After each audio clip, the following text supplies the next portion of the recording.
Bengaluru techie Atul Subhash ఆత్మహత్య కేసులో సంచలన విషయాలు బయటకొస్తున్నాయి. ఈ కేసు దేశవ్యాప్తంగా చర్చనీయాంశమైంది. అతుల్ ఆత్మహత్యకు కారణమైన అతని భార్య, ఆమె బంధువులపై కేసులు నమోదయ్యాయి. సూసైడ్ నోట్లో రాసిన విషయాలు సుప్రీంకోర్టు జడ్జీల్ని కూడా కదిలించింది. ఇక రాష్ట్రపతికి అందించాలని రాసిన లెటర్ నెట్టింట్లో వైరల్ అవుతోంది.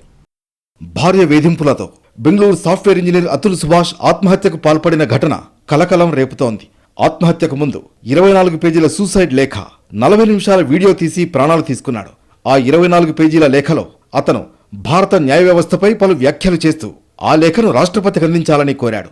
ఉత్తరప్రదేశ్లోని జౌన్పురకు చెందిన అతుల్ సుభాష్ బెంగళూరులోని ఓ కంపెనీలో ఐటీ డైరెక్టర్గా పనిచేస్తూ మార్తహళ్లి మంజునాథ్ లేఅవుట్లో ఉంటున్నాడు.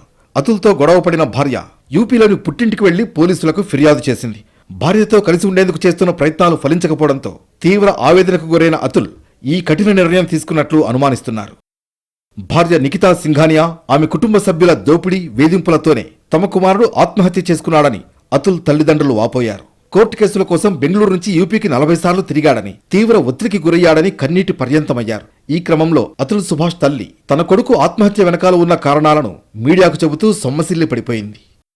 టెకీ సుభాష్ వీడియో, రాసిన సూసైడ్ లేఖ సోషల్ మీడియాలో వైరల్ అవుతోంది. తనకు న్యాయం కావాలి అన్న టీషర్ట్ ధరించి ఉరేసుకుని ఆత్మహత్య చేసుకున్నాడు.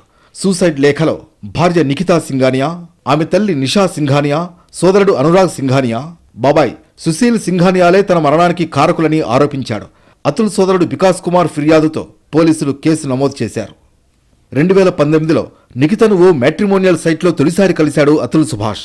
ఆ మర్నాడు వివాహం చేసుకున్నారు. ఏడాది తర్వాత ఓ బాబు పుట్టాడు. నిఖితా సింఘానియా, ఆమె పేరెంట్స్ తరచూ డబ్బు డిమాండ్ చేస్తూ లక్షల రూపాయలు వసూలు చేశారు. అతను డబ్బులివ్వలేదని 2021లో కొడుకుని తీసుకుని భార్య పుట్టింటికి వెళ్లిపోయింది. ఆ తర్వాత అతుల్ సుభాష్ పై అసహజ శృంగారం, వరకట్న వేధింపుల కేసులు పెట్టింది. అంతేకాదు, ఆమె తండ్రి గుండెపోటుతో చనిపోతే దానికి కారణం తానేనని కేసు పెట్టిందనేది అతుల్ సుభాష్ ఆరోపణ. బెంగళూరు టెకీ అతుల్ సుభాష్ ఆత్మహత్య సుప్రీంకోర్టును కూడా కదిలించింది. మహిళలు చట్టాన్ని ఎలా దుర్వినియోగం చేస్తున్నారో చెప్పింది. తెలంగాణకు చెందిన ఓ వ్యక్తి విడాకుల కేసు విచారిస్తున్న సమయంలో ఈ వ్యాఖ్యలు చేసింది. అయితే అన్ని కేసులు ఇలాంటివే కావని, కొన్ని నిజమైన వేధింపుల కేసులు ఉన్నాయని స్పష్టం చేసింది.